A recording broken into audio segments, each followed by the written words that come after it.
Horizon Zero Dawn was a dramatic shift for Guerrilla Games. The studio known for the Killzone series dropped its linear levels, guns and space Nazis for a sprawling open world, more primitive weapons, and robot dinosaurs. At Develop Brighton this month, 3 members of the studio's leadership reflected on this journey to mark the studio's 20th anniversary, sharing the motivations that led them to create PlayStation's blockbuster series. I'm gonna cover the most important gaming information from that show, but you can find the full panel interview on articles. Releasing back in 2017, Horizon Zero Dawn quickly became one of the biggest single-player IPs in the modern age. The franchise has sold 33 million copies to date. Where there's success, there's the desire for more of it, and Guerrilla Games clearly has that desire.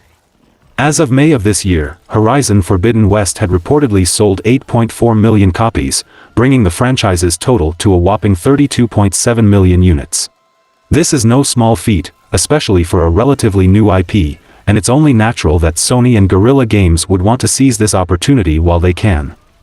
And that's exactly what they're going to do, with Guerrilla Games just announcing that it currently has 16 plans in the works for the Horizon franchise, some of which have already been confirmed, most of which haven't. Over the last decade or so, Sony has been gradually building its own private army of first-party exclusives, and it makes sense that the Horizon franchise would be leading the charge. After creating such an expansive universe, with almost endless possibilities, it's only logical that Guerrilla Games would want to keep filling that universe with new stories. And that's where its 16 plans come into play. In a recent Develop Brighton talk, Guerrilla Games studio director Jan Bart van Beek discussed the future of the Horizon franchise, confirming what a few of these plans could be. Beek made a direct reference to some kind of Horizon multiplayer game, stating it to be a co-op venture that's a massive shift for the studio, likening it being the same level of work as the first Horizon game. A Horizon multiplayer game was first tentatively announced by Guerrilla back in December 2022, though no other official news has come out since on what the game will look or play like, or when fans can expect to play it. Another Horizon project that's currently in the works is a Horizon Netflix show, potentially titled Horizon 2074, or just Horizon Zero Dawn. Not much official information is available on this project either, but if the leaked title is correct then it could be a prequel to the game series, potentially following Elizabeth Sobek and the Zero Dawn project.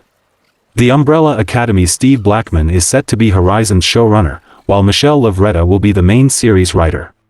No production dates have been detailed so far, but with the ongoing strikes in Hollywood, it seems likely that this show is still a ways off yet. Those are currently the only Horizon franchise plans officially confirmed, though there are a few other projects that could definitely be in the pipeline. The most obvious one is a Horizon Forbidden West mainline sequel. With the way Forbidden West and its Burning Shores DLC ends, it's clear that there's more to Aloy's story, and Guerrilla Games is probably in the early stages of mapping out at least one, if not more sequels. Another potential Horizon project is a sequel to Horizon Call of the Mountain, the PlayStation VR 2 spin-off.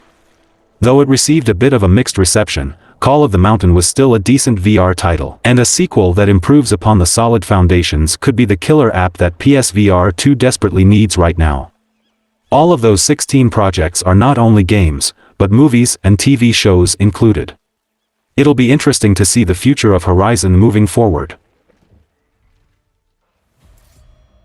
Ubisoft will be releasing a haptic suit to immerse players in the combat experience of their upcoming Assassin's Creed Mirage.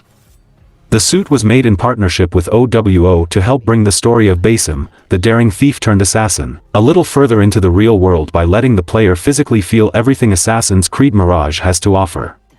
Assassin's Creed Mirage will be a throwback video game, of sorts, as its aim is to abandon many of the RPG elements that have become a staple of the series in recent years in favor of the smaller, more focused action-adventure ambitions of the first game in the series. While Mirage will be missing some key parkour features that have become popular with fans, its gameplay, setting, and even hugely scaled-back playtime will be more in line with the early days of the series. While Assassin's Creed Mirage's ambitions are purposefully scaled back, Ubisoft is still looking forward by partnering with video game peripheral company OWO on an Assassin's Creed Mirage-themed haptics shirt. After donning the technologically advanced t-shirt, players will feel every punch, stab, wind gust, and fall, along with the creepy crawly sensation of bugs crawling over the character's skin. OWO's website boasts the shirt will allow the player to feel over 30 different physical sensations. It's like the detailed haptics featured on the PS5 DualSense controller but for the player's entire torso. In addition to the long list of sensations OWO's haptics shirt will provide, the company promises that its Assassin's Creed Mirage Edition shirt will include exclusive sensations that cannot be felt with any other game. OWO has not yet detailed what those exclusive sensations are and how they will represent Mirage's weapons and various combat maneuvers, but its whole suite of sensations will be felt by players regardless of which platform they purchase the OWO haptics shirt and Assassin's Creed Mirage bundle for. The shirt will function with PC, PS4, PS5, and Xbox Series X and S. Assassin's Creed Mirage players will experience the tale of Basim, a young street thief living in the golden age era of Baghdad. Basim seeks justice and answers for his past, and he joins an ancient organization of assassins to work toward his goal. While working as an assassin, Basim learns more about the creed and ultimately becomes a master assassin, one of the highest attainable ranks in the order. The protagonist's journey will also take him to Alamut, the renowned headquarters of the Assassin Order from the original Assassin's Creed game. In a Reddit AMA hosted by Ubisoft, creative director Stefan Bouden confirms that the studio currently has no plans for extensive post-launch support or DLC for Assassin's Creed Mirage. These plans could change since Bouden notes that the studio has no plans for now, but DLC appears to be limited to cosmetics and bonus content at launch. Pre-orders include the bonus 40 Thieves quest, and players gain access to a Prince of Persia-inspired deluxe pack by purchasing the deluxe or collector's case editions. The Assassin's Creed Mirage director also reiterated the game's renewed focus on fluidity and control in parkour, which is a staple of the Assassin's Creed franchise. Key parkour features from early Assassin's Creed entries aren't present in Assassin's Creed Mirage, but Bouden states that several small details were developed to ensure players have full control of Basim. The development team continues to fine-tune parkour and work toward the best level of quality leading into launch later this year. The possibility for DLC remains, but it appears to be very unlikely according to Bouden's recent remark. Although the lack of post-launch support and DLC may be disappointing for some, Ubisoft appears to be placing its focus on the main story and gameplay mechanics of Assassin's Creed Mirage. Additionally, Assassin's Creed Mirage is regarded by Ubisoft as a tribute to 2007's Assassin's Creed, which also did not receive DLC after its launch. Assassin's Creed Mirage appears to provide a more compact Assassin's Creed experience when compared to the most recent entries in the series. In addition, players have the option of buying an Assassin's Creed Mirage haptic suit designed by OWO, allowing them to feel more immersed while progressing through Basim's journey. Speaking of Assassin's Creed, a new rumor making the rounds online suggests that Assassin's Creed Red will be the last main series Assassin's Creed game to use the Origins formula.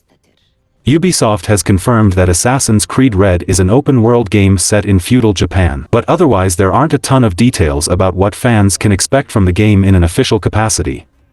According to the latest rumors, Assassin's Creed Red will apparently launch in 2024, and it may feature two playable protagonists.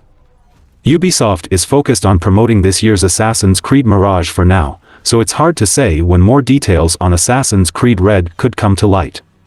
It's unclear when fans will see Assassin's Creed Red in action, but in the meantime, a new rumor has indicated that it could mark the end of an era for the Assassin's Creed franchise. According to Reset Era user John Harker, known for their inside information, Assassin's Creed Red will be the last game in the Assassin's Creed series to follow the Origins formula. The Assassin's Creed games originated as stealth-oriented action games, but Ubisoft decided to take the series in a bold new direction with Assassin's Creed Origins, which transformed Assassin's Creed into a massive open-world action RPG experience. Assassin's Creed Odyssey followed the same blueprint, as did Assassin's Creed Valhalla. While fans should take the claim with a grain of salt, if Harker's information is accurate, it seems future Assassin's Creed games will take on a different shape. Of course, it's always possible Ubisoft could revisit the open-world RPG format in future Assassin's Creed games. After all, Assassin's Creed Mirage is a return to the franchise's stealth roots, so who's to say that a future Assassin's Creed game couldn't harken back to the Assassin's Creed Origins gameplay formula? Ubisoft may have accidentally revealed the launch window for the upcoming Assassin's Creed Codename Red. Following its Ubisoft Forward event in 2022, the publisher has noticeably ramped up its efforts in developing more Assassin's Creed projects over the next few years. Among these, Assassin's Creed Codename Red is set to be one of the more intriguing entries to the franchise. Now, it appears fans might not have to wait long to get a glimpse into the game. As discovered by the Twitter account Access the Animus, a LinkedIn post from Ubisoft staffer Arisa Lagunzad mentions that the publisher is looking for a partner in Japan to work on the biggest blockbuster of 2024. The post has now seemingly been edited to remove any mention of 2024 in its original Japanese text, though its translation still states that Ubisoft is looking for a sponsoring partner for this title Assassin's Creed Codename Red for next year. This supports earlier rumors that hinted at a similar release window, even though developer Ubisoft Quebec has yet to offer specifics on the Assassin's Creed title. However, this isn't the only new intriguing addition to the franchise. The witch-themed Assassin's Creed Codename Hex is set to be another ambitious entry where it's reportedly going to feature a late 16th early 17th century Germany during the reign of the Holy Roman Empire. Interestingly, both of these titles will be playable via Assassin's Creed Infinity, a live service hub for future titles in the series. Of course, only time will tell what the actual release window will be for Assassin's Creed Codename Red, particularly considering the delays that have plagued numerous AAA projects in recent times. With Red also being rumored to be the last title featuring the open-world identity, it can be assumed its scale is quite impressive as the send-off game for the formula. A Japanese setting such as Red's has been one of the most intensely demanded from the community, further increasing the attention to detail that Ubisoft should be placing on the release.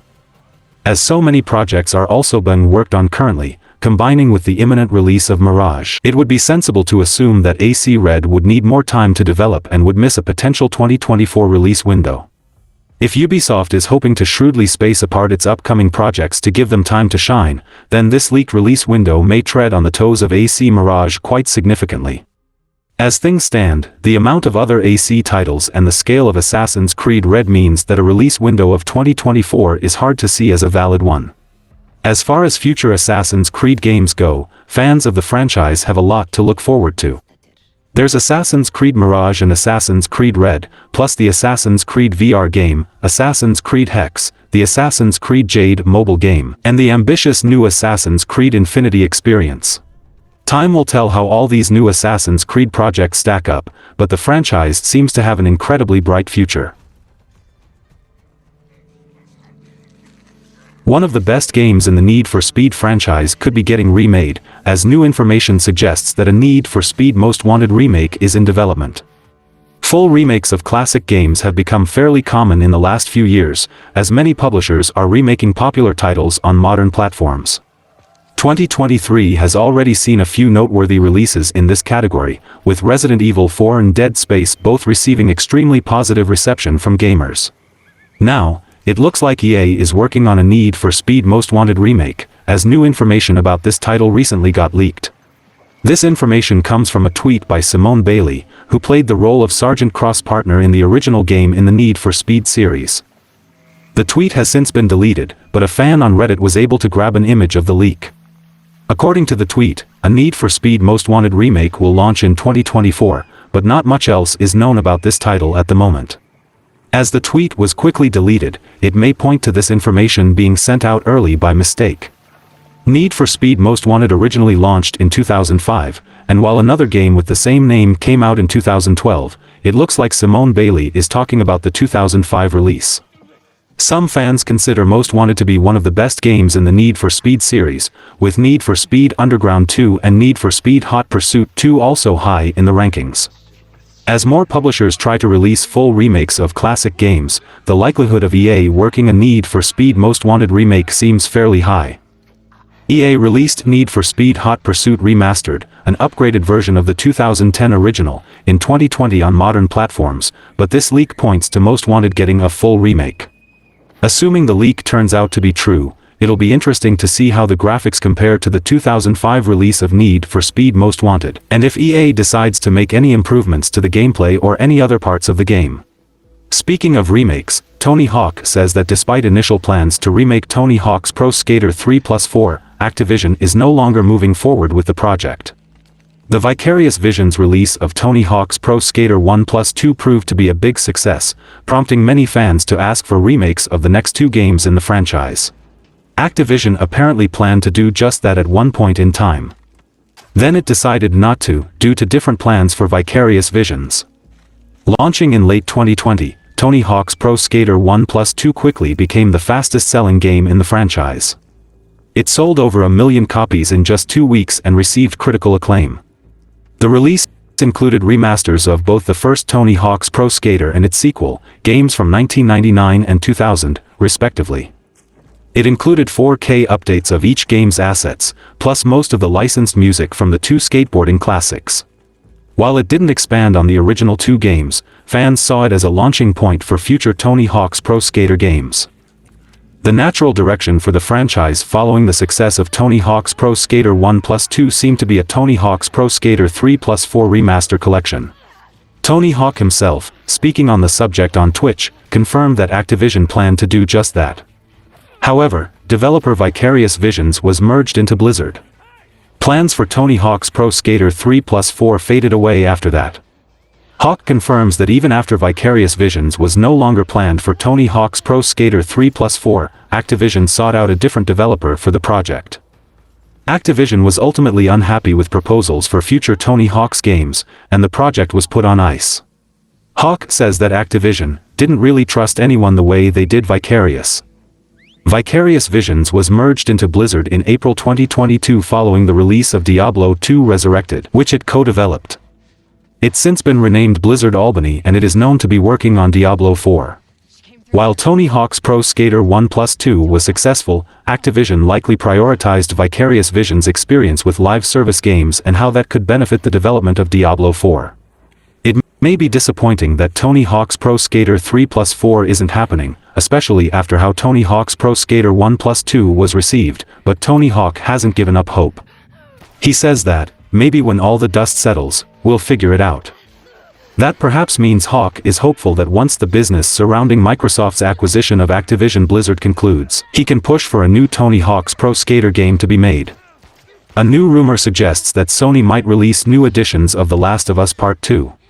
The Last of Us Part 2 is only available on PS4 at the moment, although gamers can play it on PS5 via backwards compatibility. Naughty Dog even released an update that allowed fans to play The Last of Us Part 2 at 60 FPS on PS5. Now, new information reveals that Sony may be working on a new version of The Last of Us Part 2. The Last of Us Part 2 composer Gustavo Santaolalla shared some information about a supposed new edition in an interview with Blender. Stated that players can make him play certain themes in the new editions of The Last of Us Part 2. For those unaware, Gustavo Santaolalla has a small cameo in The Last of Us Part 2, as his character can be seen playing the banjo. It's not clear what these new editions could contain, but it looks like Sony will release an upgraded version of The Last of Us Part 2. A leak from 2022 suggested that a director's cut of The Last of Us Part 2 is in development, which could be what this interview was referring to. As The Last of Us Part 2 is already playable in 60 FPS on PS5, it'll be interesting to see what upgrades and improvements this edition will offer over the original game. Sony launched The Last of Us Part 1 on PC earlier this year, so this new version may also come to PC alongside the PS5 release. Unfortunately, gamers experienced a wide variety of problems with the PC version of The Last of Us Part 1, resulting in the game getting review bombed. Sony's other PC port have been generally well received, making The Last of Us Part 1's performance issues an outlier. Naughty Dog has released several updates for The Last of Us Part 1 since it came out on PC, focused primarily on better optimization and bug fixes. This upgraded Part 2 could be the rumored director's cut with new content similar to Ghost of Tsushima and Death Stranding director's cuts. There could be story expansions and new gameplay improvements and visual upgrades to current-gen status. Nintendo's inevitable successor to the beloved Switch has been mostly kept under wraps, but it seems Nintendo is still moving ahead with its development, according to its developer portal. Out of all the Switch 2 leaks that have come thus far, this one is easily the most substantial. As the Switch enters its 7th year on the market, many in the industry and fandom alike are wondering when and how Nintendo will unveil the sequel to it, given the current console is showing its age and is either losing ports or receiving significantly downgraded ones. Many rumors and leaks have been spread regarding what's to come next, pertaining to its graphical specs, the window of time in which it will be shown off or released, how similar it may be to the Switch, or even the unique features that might come built into its controllers. Yet almost nothing has been officially confirmed, which only serves to keep Nintendo fans peckish. Nintendo has only confirmed two things about its next console: that it will carry over players' Nintendo accounts, and, offhandedly, the simple fact that it exists and could be revealed next year. And thanks to known leaker NWPlayer123, apparently the codename has been revealed too, at least to those who work for Nintendo. Though the original tweet was deleted, the image has been saved. Screencapped from the exclusive developer site, it showcases a list of Nintendo's current and slightly older consoles, and at the very top is an entry that reads NX2. NX was the codename for the original Switch up until its October 2016 reveal. Of course, all of this could just be a placeholder for something else that hasn't been finalized yet, but a detail such as this combined with it boasting the same Joy-Con icon with the Switch gives credence to the idea of the new hardware being a very similar successor as opposed to a complete refresh.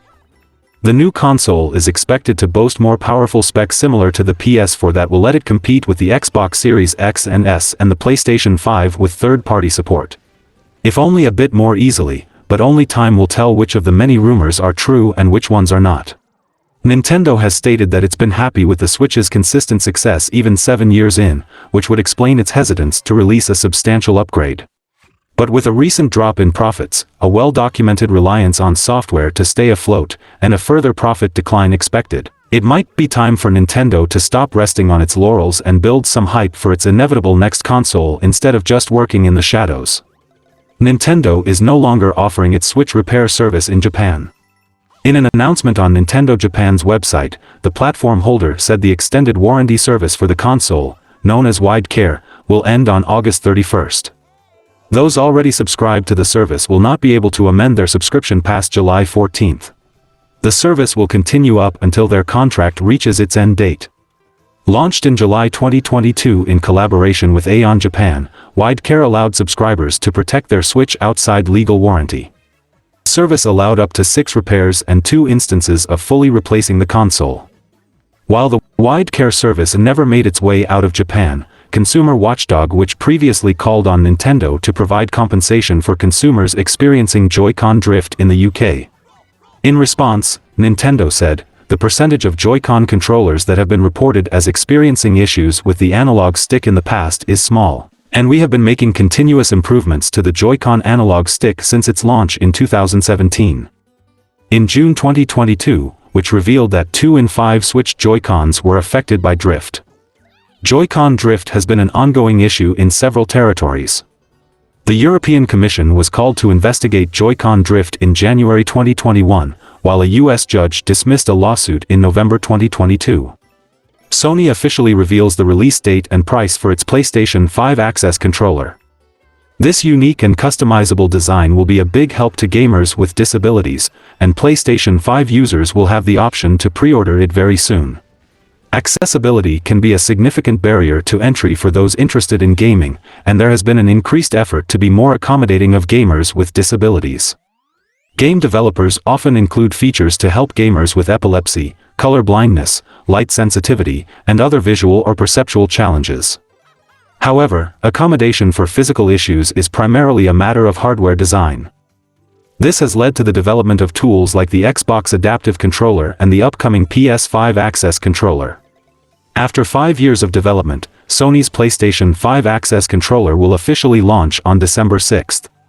The controller will have an MSRP of $90 or its local equivalent, though actual prices may vary depending on the retailer. Customers who want to ensure they get theirs on launch also have the option to pre-order the PS5 Access controller beginning Friday, July 21st. The new PlayStation 5 controller, which consists of a joystick and a circular keypad, allows users to swap buttons to create a wide range of configurations.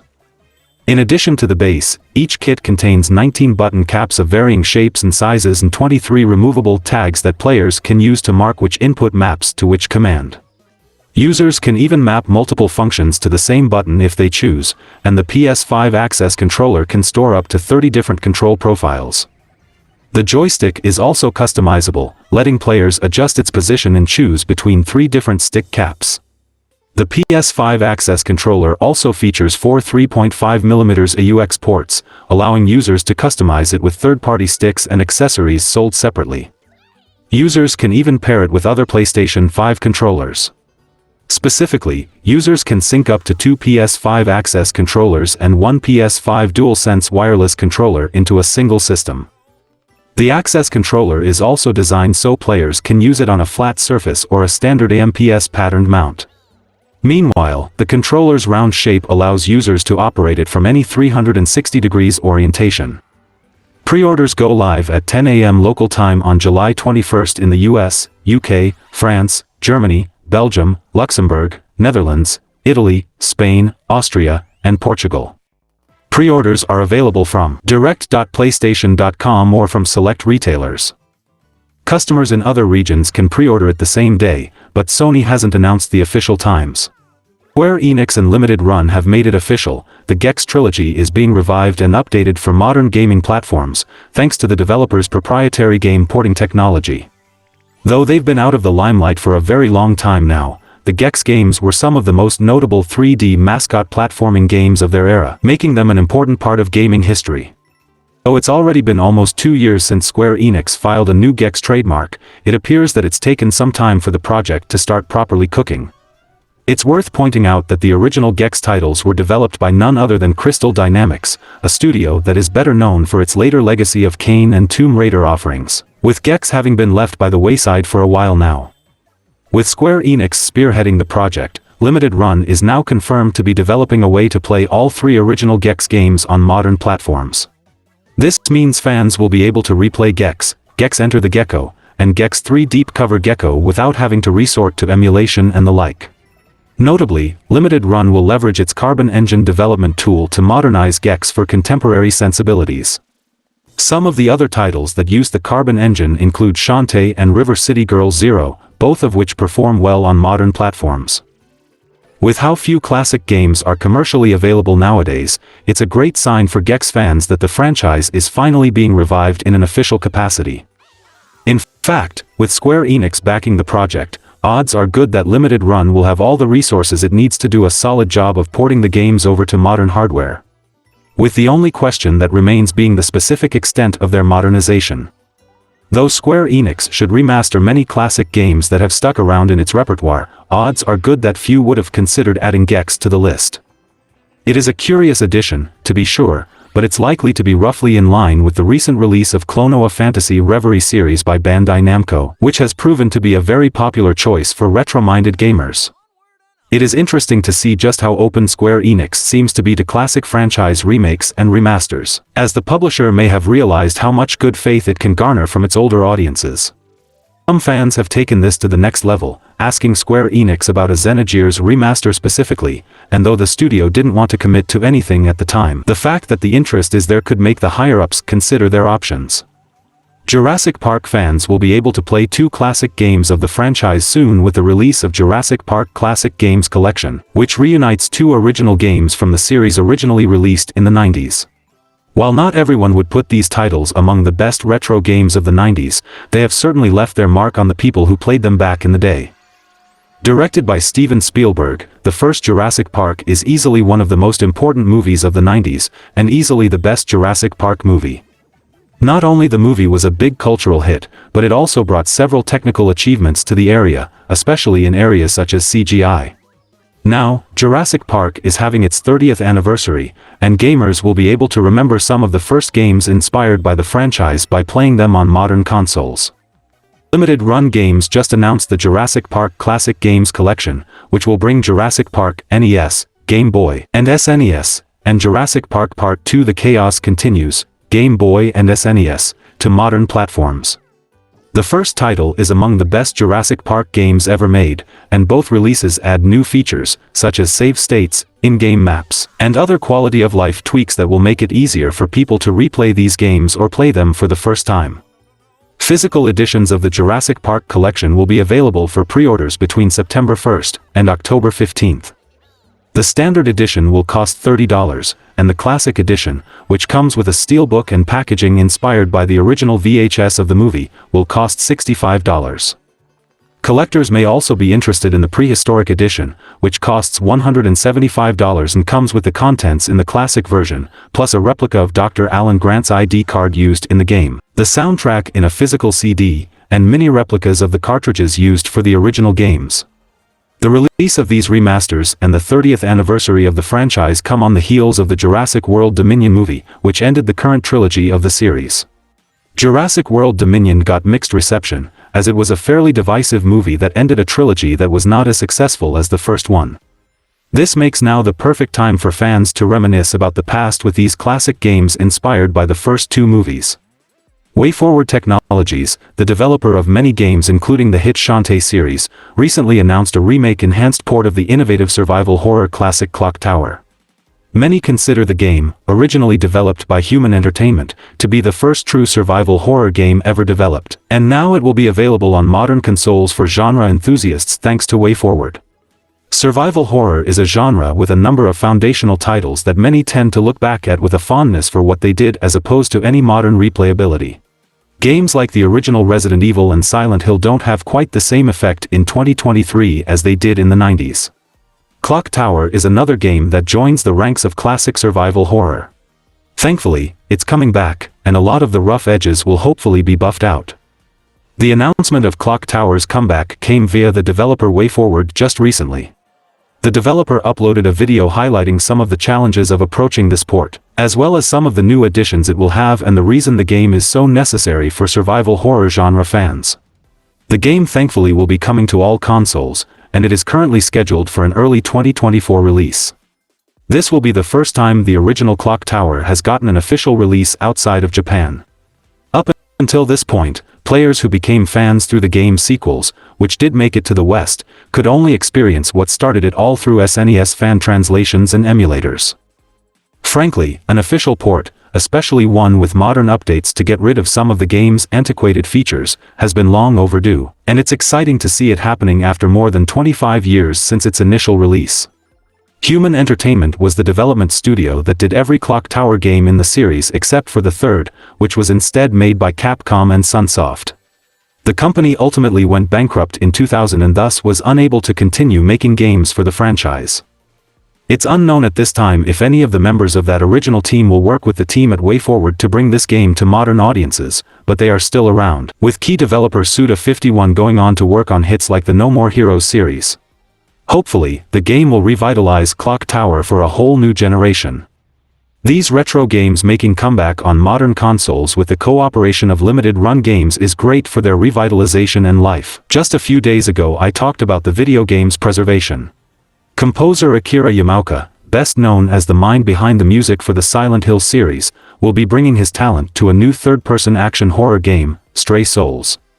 This won't come as a huge surprise for fans of Yamaoka's work because Stray Souls draws inspiration from Silent Hill and the Blair Witch Project, and the game is being directed by a former member of Blair Witch developer Bloober Team. Yamaoka has worn many hats while creating memorable audio for video games and films since he joined Konami in 1993. Usually, this was as a composer for titles like Contra Hard Corps, Shadows of the Damned, and Bloober Team's The Medium, but also as music director and sound producer. His iconic and recognizable music will also be reprised for the upcoming Silent Hill 2 remake. One of Yamaoka's next projects will be as a guest composer for Stray Souls by indie developer Jukai Studio. The latest trailer for the action horror game features one of the songs, titled Splintered Minds, by the veteran musician. Yamaoka will also be contributing to the soundtrack of Slitterhead, another horror game that is being directed by Silent Hill creator Keiichiro Toyama.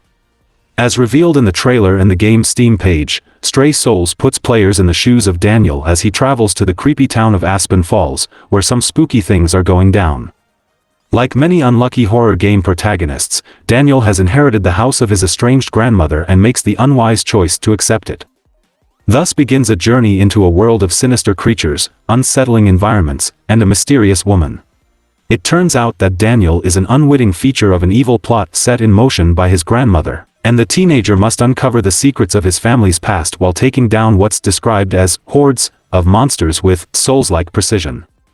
The game will also include the expected puzzle solving and resource management, as well as changing weather patterns and paranormal happenings. Though Jukai Studio hasn't yet provided a concrete release date, the developer already let players check out an alpha demo of Stray Souls a couple years ago, so perhaps there will be another demo to tide over survival horror fans until the game's launch.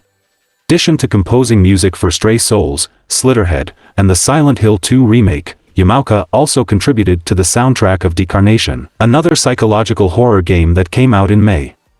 There's another Silent Hill movie in the works as well, which will follow the story of Silent Hill 2 and protagonist James Sunderland. Though there haven't been many details provided about the film yet, it's hoped that Yamaoka will lend his talent to its soundtrack, much as he did with 2 other Silent Hill movies in the past.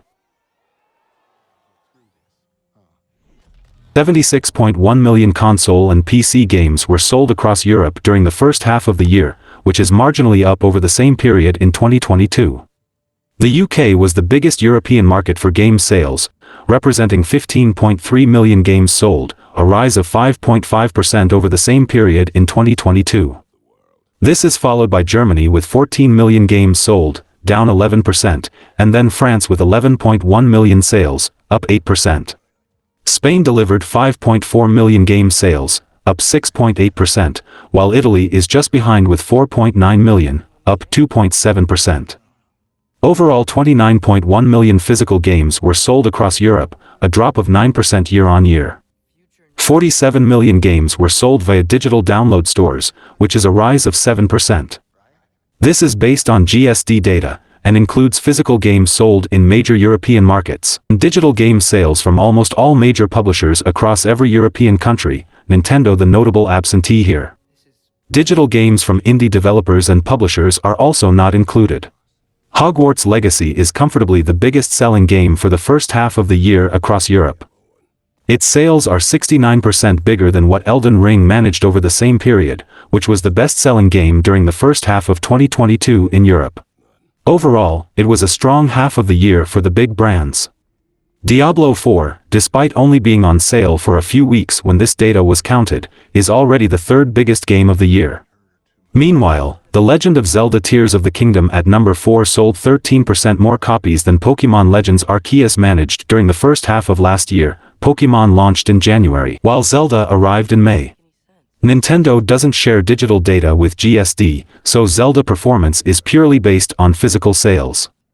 It was a strong year for FIFA 23, too. For the first half of the year, EA's football game sold 24% more units than FIFA 22 managed during the same period.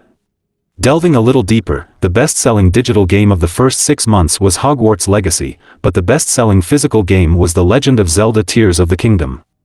Hogwarts was number 1 in the big European countries of UK, France, Germany and Italy, although lost out to FIFA and Spain.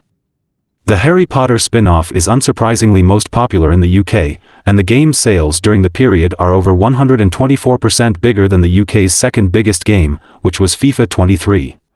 By comparison, in Germany Hogwarts is 14% bigger than the second best-selling game, which was Diablo 4. And in France, the Warner Brothers game is 17% bigger than the country's number 2 game, which was The Legend of Zelda, Tears of the Kingdom. Notable from PlayStation are God of War Ragnarok and The Last of Us Part 2. 15.5 million games were sold across Europe last month, according to the latest GSD data. This data covers digital games from most major AAA games publishers, and physical retail games from the big European countries. 5 million games were sold via physical retail, with the remaining 10.5 million via digital download stores. It's a 20% sales improvement over June last year, driven by a number of major new releases. Diablo 4 was comfortably the best-selling game of the month, and it's the second fastest-selling game of the year behind Hogwarts Legacy. Zelda is the third fastest-selling game, but that game is missing its digital download data. Nintendo doesn't share this information. So it's possible Diablo 4 is really number 3 in terms of the list of fastest-selling games of the year. Diablo 4 is the biggest video game launch in June since the GSD charts began in 2017. Over 66% of Diablo 4 sales were on PC, with over 21% on PS5 and just under 9% on Xbox Series S and X. The remaining 4% was on PS4. In second place is Square Enix's Final Fantasy XVI. The game's launch is 24% down compared with the last major Final Fantasy game, 2020's Final Fantasy VII Remake. Final Fantasy XVI is a slightly different take on the series, and the 2020 game was released near the start of the COVID-19 lockdowns, and when the console install base was higher, which may explain the drop. The next biggest new release is F1 23 from EA. It's a disappointing launch for the official racing game, with sales down almost 47% compared with what F1 22 managed over the same period. Just under 65% of F1 23's sales were on PS5, with just over 22.5% on Xbox Series S and X and 12.5% on PS5. PC accounted for just 0.3% of sales. The next notable new game in the June charts is Street Fighter VI at number 9. Over 51% of sales for Capcom's fighting game was on PS5, with 28% on PC, 12% on Xbox Series S and X and almost 9% on PS4. Looking purely at those 4 new releases, 80% of sales came from digital download stores. Obviously, that does fluctuate quite a bit depending on the game, with Diablo 4 at one end of the spectrum and Final Fantasy XVI at the other. In fact, across Europe, Final Fantasy was bought primarily via physical retail stores. Over in hardware, just 500,700 games consoles were sold across tracked European markets last month, which is up 33% over last June. This is due to a spike in sales of PlayStation 5, up 116%, while Switch sales are down slightly, minus 2.3%, and Xbox Series S and X sales are basically flat, sales down 0.8%. PS5 reclaims its spot as Europe's #1 console, having had to settle for second place last month due to the success of Nintendo Switch and The Legend of Zelda Tears of the Kingdom. Over in accessories, Sony's DualSense controller is #1, with sales up 6.6% over last year. Then it's the Xbox wireless controller, which saw a huge jump in sales thanks to the launch of a special edition Starfield version. 3 million digital and physical video games were sold in the UK last month. The latest GSD data shows that game sales are up 7%, which is a modest result considering the number of big releases in June compared with the same period last year. Diablo 4 obliterated all competition to be the clear #1 best-selling game in June. It is actually the second fastest-selling game of the year after 4 weeks, behind Hogwarts Legacy. 57% of Diablo 4's sales were on PC. The remaining 43% of sales came on PS5, Xbox Series S and X and PS4. Second place belongs to Final Fantasy XVI.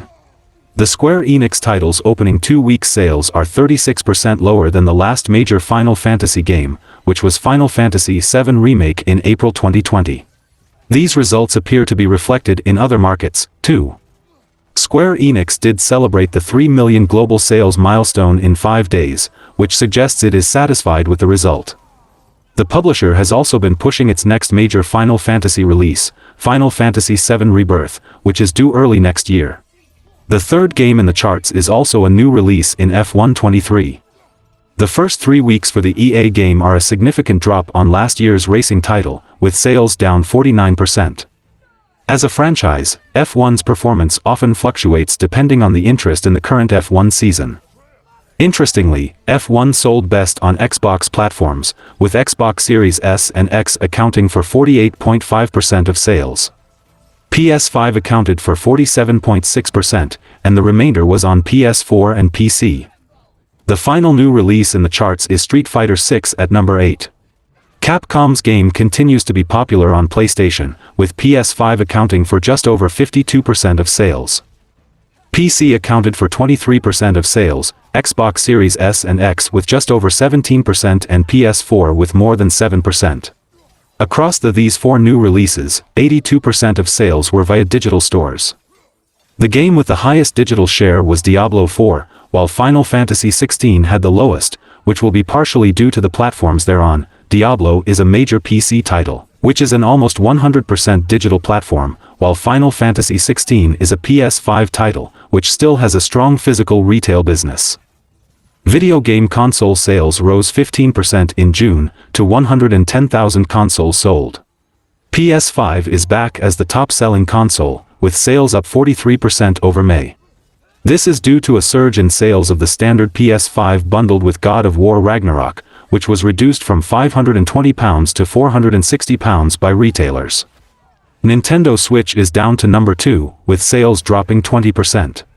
The Zelda Tears of the Kingdom Special Edition console went from being the number 1 Switch console in April and May to number 3 in June. It was a strong month for Xbox Series S and X, especially Series X. The platform is still in third place overall, but sales are up 31% month-on-month. Year-to-date, 722,000 games consoles have been sold, a rise of 11% on the year before. This is due to the PS5, which has seen sales grow 66% year-on-year. Nintendo Switch sales are down 10% year-to-date, while Xbox sales are down 23%. Finally, over in accessories we have a new number 1 for the first time in a while. The white PS5 DualSense controller is no longer top, it's number 2, and instead it's the midnight black version at number 1. This is due to the variant coming back in stock for the whole month. The highest charting new accessory is the Starfield Limited Edition Xbox controller, which comes in at number 5. During the first 6 months in Japan, the Nintendo Switch moved 1.94 million consoles across its 3 model units. Famitsu's retail sales data from December 26, 2022 to June 25, 2023 shows that Sony's PlayStation 5 hardware hit 1.4 million systems sold. Nintendo led boxed title software sales, generating 28 billion yen, $203 million, during the first 6 months of the year, making up 44% of the market. Second was Square Enix at 6.74 billion yen, $48.6 million, during H1 2023, accounting for 10.6% of physical game sales. Third was the Pokémon Company at 7% of market share with 4.68 billion yen, $34 million. Regarding physical game units sold during the period, Nintendo's Legend of Zelda Tears of the Kingdom was the top-selling boxed game of H1. It's estimated to have sold 1.7 million units in the country. Second was Pokémon Scarlet and Violet, having moved a combined 719,000 copies. Nintendo's Kirby's Return to Dreamland Deluxe was the third bestseller with 451,000 boxed games sold. During June in Japan, the Nintendo Switch moved 380,000 consoles across its original, light, and OLED units. Famitsu's monthly retail sales data from May 29 to June 25 shows that Sony's PlayStation 5 hardware hit 215,000 systems sold during the 5 weeks. Nintendo led with 422,000 boxed titles in software sales, outpacing Square Enix's 364,000 fueled by the release of Final Fantasy XVI. Meanwhile, Capcom was the third top publisher as it moved 83,000 physical game units sold. The newly released Final Fantasy XVI debuted as the month's top-selling title at 336,000 copies sold on the PlayStation 5. Meanwhile, Nintendo's Legend of Zelda Tears of the Kingdom moved 181,552 boxed copies. The PlayStation Store charts results for June 2023 are here, and they are blazing hot. Sony has revealed a list of the most played games across the current PS consoles. The results are equally surprising and predictable. As expected, 2 of the biggest titles last month reign supreme and are followed by older games that are popular to this day. The PlayStation 5 saw good game sales in June. Expectedly, most titles that appear on this list are newer.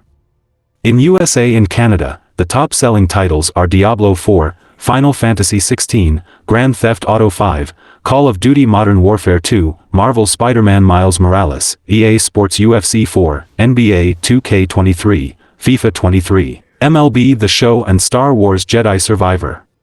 In Europe, they are Diablo 4, Final Fantasy XVI, F1 23, Grand Theft Auto 5, FIFA 23, Street Fighter 6, Call of Duty Modern Warfare 2, Cyberpunk 2077, NBA 2K23 and Marvel Spider-Man Miles Morales. Once again, the newest releases, like Diablo 4 and Final Fantasy XVI, dominate the standings. Cyberpunk 2077's inclusion is also interesting. Let's take a look at last month's bestsellers across the aging PlayStation 4. Note that Sony has not provided numbers for any of the games, only title names. For PS4 in USA and Canada, Diablo 4, Minecraft, Red Dead Redemption 2, Grand Theft Auto 5, FIFA 23, EA Sports UFC 4, Marvel's Spider-Man Miles Morales, NBA 2K23, Injustice 2 and Call of Duty Modern Warfare 2. In Europe, Minecraft, FIFA 23, Diablo 4, Grand Theft Auto 5, Red Dead Redemption 2, F1 23, The Forest, EA Sports UFC 4, Hogwarts Legacy and NBA 2K23. Unsurprisingly, Diablo 4 is in the top 3 for both regions. Unexpectedly, some of the biggest names ever, like Minecraft, RDR2, and GTA 5, continue to top the charts. Injustice 2 is also an odd one, as NetherRealm's Superhero Fighter was released in 2017. UFC 4 is also a weird entry, as the game is a couple of years old. However, it is also the latest in the Cage Fighter series thus far. The true mind-boggler is The Forest. The 2018 open-world game was largely popular on PC at launch. Its 2023 successor, Sons of the Forest, is also only on PC. We have a sales update, as Resident Evil 4 Remake sells 5M copies. The Resident Evil franchise features survival horror games in which players utilize a variety of weapons and other items to escape terrifying situations. Cumulative sales of the games in the series now exceed 142 million units since the first title debuted in 1996. Now, more than 27 years later, continuous support from the passionate fan base across the globe makes it Capcom's flagship game series. UK supermarket chain Tesco will no longer stock physical video games in its 2,800 stores. Once the current range of games have sold out, the firm will not be giving any more shelf space to games products. The one exception are digital points cards, which will remain available through its outlets. The supermarket chain says it's due to the move from its customers towards digital entertainment. It follows the news that GameStop Ireland has closed all of its 35 stores. It operated 8 stores in Dublin, 6 in Cork and 3 in Limerick. The retailer told customers it was disappointed to announce the closure before revealing details of its closing down sale on Instagram in May. The games market across the UK has rapidly accelerated towards digital. Across the 4 big games of June, Diablo 4, Final Fantasy XVI, Street Fighter VI and F1 23, less than 18% of these games were sold via physical stores. You saw what happened with the pandemic, with digital racing ahead more than anything customers rushed to online, and although some came back, it's not been all. You can see from market data that online is 75% of the market. Before the pandemic, it was 45%. It is sad to see physical media fade away like this, and game preservation too. The Polish games industry generated €1.3 billion throughout 2022, up 11% year-on-year. A new report from the Polish Agency for Enterprise Development, Creative Industries Development Center, and Game Industry Conference in Poland says digital distribution makes up 85% of game sales in the country. Regarding the workforce, the market also has 494 game producers and publishers.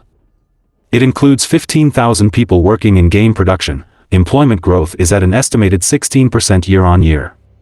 The report says that the figure would place it as the fastest employment rate in Europe. Call of Duty maker Activision Blizzard saw its revenue bump by 34%, reaching $4.6 billion during its first 6 months of the year. Mobile revenue for the firm also pulled in the most consumer spending at $2 billion during the period. Revenue was $4.6 billion, up 34.5% year-on-year, and net income was $1.3 billion, up 97% year-on-year, for the first half. For the last fiscal quarter, revenue was $2.2 billion, up 34% year-on-year, and net income was $587 million, up 110% year-on-year. 73.5% of the firm's $4.6 billion net revenue was in-game spending, subscriptions, and other revenues. 91% of Activision Blizzard's net revenue was amassed from digital online channels amounting to $4.17 billion during the year's first 6 months. By platform, its mobile segment amassed $2 billion in consumer spending, with PC generating $1.26 billion and consoles revenue reaching $1.2 billion during H1. Meanwhile, it noted that the total revenues from its Overwatch League comprise less than 1% of its consolidated net revenue. The financial report said more than 10 million users experienced Blizzard's Diablo 4 in June. The publisher reported this was Blizzard's first $1 billion quarter for net bookings. The company also noted that by June 30, 2023, it had 356 million monthly active users across Activision, Blizzard, and King. King held the most users, with 238 million. It also claimed that it is building the model workplace, citing the release of its first annual transparency report. Regarding the company's performance for the quarter, CEO Bobby Kotick said, "This quarter, our talented teams delivered strong performance for our players and shareholders. We delivered a 50% year-over-year increase in net bookings, operating income growth over 70%, earnings per share growth over 80%, and a record quarter for Blizzard with over $1 billion in net bookings for the first time." The executive also highlighted that Microsoft's $68.7 billion purchase is approaching completion. Blizzard's hero-based first-person shooter Overwatch 2 is struggling to retain players just 9 months after its successful early access launch. Now, it seems that Overwatch 2 struggles are continuing. Activision Blizzard, in a Q2 2023 earnings release, revealed that Overwatch 2's player count and player investment have declined over the past quarter. In the same report, Blizzard pointed toward the upcoming Season 6 Invasion update to potentially improve engagement as Overwatch 2's largest season yet. It's tough for any live service title to survive in today's gaming climate, no matter how large the brand or studio behind it, or how successful the initial launch. However, Blizzard's cancellation of the PvE hero mode was very likely a key contributing factor in Overwatch 2's declining numbers. Many players felt the company had broken a promise with the scrapping of the mode, as it was a key selling point Blizzard used to garner hype and buzz around the sequel. As part of its second quarter 2023 financial reporting, Activision Blizzard warns of what could be the looming end for the Overwatch League as it currently exists. Activision Blizzard is seeking to amend the operating agreement terms by which all Overwatch League teams are bound. A vote will be held at the end of the current Overwatch League season. Teams can decide to either accept or refuse the amended operating agreement. Activision Blizzard implies that it will terminate the current operating agreements if teams do not approve the new terms. Activision Blizzard is calling attention to the decision due to the potential financial impact it will have on the company. If Activision Blizzard decides to terminate existing Overwatch League operating agreements, it will owe each team $6 million for a total of $114 million. While Activision Blizzard could certainly afford it, it still needed to acknowledge the possibility given the size of the payments. Without knowing the specific details of Activision Blizzard's new operating agreement, it's unclear what the company's goals are. What seems to be happening is that the Overwatch League simply isn't successful enough for Activision Blizzard to continue supporting it as it exists. Overwatch 2 is coming to Steam on August 10th, with more Blizzard games to follow in the future. Blizzard has been hosting its games on its Battle.net platform since the 1990s, which is why the decision to bring Overwatch 2 to Steam is likely to come as a shock to fans. As for why Blizzard has decided to bring Overwatch 2 to Steam, Blizzard President Mike Ibarra explained, "It's our goal at Blizzard to listen to players and try to exceed their expectations in everything we do. While Battle.net remains a priority for us now and into the future, we've heard players want the choice of Steam for a selection of our games, starting with Overwatch 2 on August 10th. We're happy to work with Valve to make that happen." Valve's Gabe Newell commented on the situation as well, stating, "Gamers and developers are both going to benefit from Overwatch 2 coming to Steam. Gamers will have another platform where they can play a beloved game that utilizes the capabilities of Steam, and developers will benefit from the effects of having the talented team at Blizzard helping us evolve our supported features and functionality for Overwatch 2. Potential Steam Deck compatibility for Overwatch 2 was not specified in the initial announcement. While this is the official explanation, one has to wonder if there may be another important factor fueling Blizzard's decision to bring Overwatch 2 to Steam. In its latest earnings report, Activision Blizzard admitted that Overwatch 2 player engagement is down. There are many PC gamers who strictly play on Steam, and so by bringing the game to Steam, it's opening the door to potentially millions of other games to jump into Overwatch 2 and help give the game a truly massive boost come the highly anticipated August 10th update. Those who plan on checking out Overwatch 2 on Steam should note that it will support Steam achievements and Steam friends lists. And while gamers won't have to actually play the game through Battle.net, Overwatch 2 on Steam does require a Battle.net account. This is the same across all platforms that Overwatch 2 is currently available on, but it's something that might still make some Steam gamers hesitate. It will be interesting to see how Steam gamers react to Overwatch 2 and what the PC gaming community at large thinks of Blizzard releasing one of its games on Steam. If the experiment is a success, one has to imagine that the potential for all Blizzard games coming to Steam is on the table, though the company stopped short of revealing other titles from its roster that could make the jump. Cloud Imperium, the creator of Star Citizen, has acquired game developer Turbulent. The addition of the studio comes after the two companies have worked together for more than 10 years on developing Star Citizen. Established in 2002, the company offers IT consultation services and has worked with clients across the video game, education, and entertainment sectors. With the acquisition, its 189 employees will remain in place, and the developer's current projects will continue as scheduled. Its executive leadership of Benoit Beausejour, Marc Baudet, Claire Buffet, Guillaume Vogel, and Doreen Segura will also continue to lead the studio. After more than a decade of shared success, it was only natural that the next step be to join forces, said Beausejour. The Montreal and Quebec gaming and tech industry benefit from this transaction, which serves to reaffirm the depth of talent to be found here. And we will benefit from the expertise of a huge global network of CIG talent, while our studio team will now be able to work on projects that are international in scope. Additionally, Beausejour and Baudet will join Cloud Imperium's leadership as Chief Technology Officer and Senior Vice President of Studio Operations.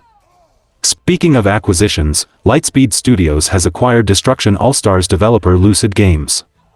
The UK-based developer revealed the news on Twitter, sharing that it would continue to enjoy full independence in the games that we create and the operation of the studio, while having the support from Lightspeed Studios' global network and technology capabilities. Neither Tencent or Lucid Games have disclosed the amount linked to the acquisition. Best known for PlayStation-exclusive Destruction All-Stars, Lucid Games recently did support work for Sea of Thieves, Apex Legends, and Star Wars Jedi Survivor. The team is due to support Tencent-owned Inflection Games in developing its upcoming title Nightingale, according to game developer. Originally known as Lightspeed and Quantum, Tencent game subsidiary Lightspeed Studios is primarily known for mobile titles like Undawn, Apex Legends Mobile, and PUBG Mobile. Back in 2020, Tencent Games opened Lightspeed LA led by Rockstar veteran Steve Martin to work on an AAA console game for PlayStation 5 and Xbox Series X. Sony Group is significantly increasing its research and development investments into its game segment, with a particular focus on live service games and opportunities in extended reality. Nikkei Asia reports the platform holder will dedicate 300 billion yen to games R&D for the current fiscal year, which ends on March 30, 2024, now more than Sony's investment in electronics and semiconductors. This is an 11% increase on the 271.1 billion yen, $2 billion, spent on this segment in the previous financial year, and more than double the 144.5 billion yen, $1 billion, invested in fiscal 2020. It also accounts for 40% of the total R&D spending across Sony Group for this year, which amounts to 760 billion yen, $5.5 billion, up 3% year-on-year. According to Nikkei, the focus of games R&D spending will be on live service titles and extended reality, products that mix digital elements with the physical world, such as AR headsets. Sony will tap into the resources of the 9 game studios outside Japan that it has acquired or invested in over the last 2 years to boost its work on extended reality development. The company aims to dedicate 55% of PS5 game development spending to live service games in the current fiscal year, ramping up to 60% for following year. PlayStation has previously announced it is investing heavily in live service games, filling a gap in its portfolio. The company aims to release 12 live service games by the fiscal year ending March 2026. Apple's plans for its Vision Pro AR headset have reportedly been scaled down. The Financial Times talked to sources close to the matter, who told the publication that the tech giant has made significant cuts to the headset's production forecasts due to its complexity. A more affordable version of the upcoming $3,500 headset was reportedly planned by Apple, but this has now been pushed back, the FT said. Supply chain issues may also be to blame, with sources telling the publication that Chinese manufacturer Luxshare is currently the only assembler for Apple's headset, and is reportedly due to make less than 400,000 units in 2024. Furthermore, 2 suppliers have allegedly said that Apple has only asked for components to make between 130,000 and 150,000 units. Initial internal projections for the headset were to shift 1 million units within the first year, the FT reported. The Vision Pro is due to launch in early 2024, having been unveiled in June at Apple's WWDC keynote. And that's all for the video guys. Like and share the video for a greater audience. Comment your thoughts on the topics, and donations are always appreciated. Subscribe to the channel and click the bell icon, and until then from SMPV, it's goodbye.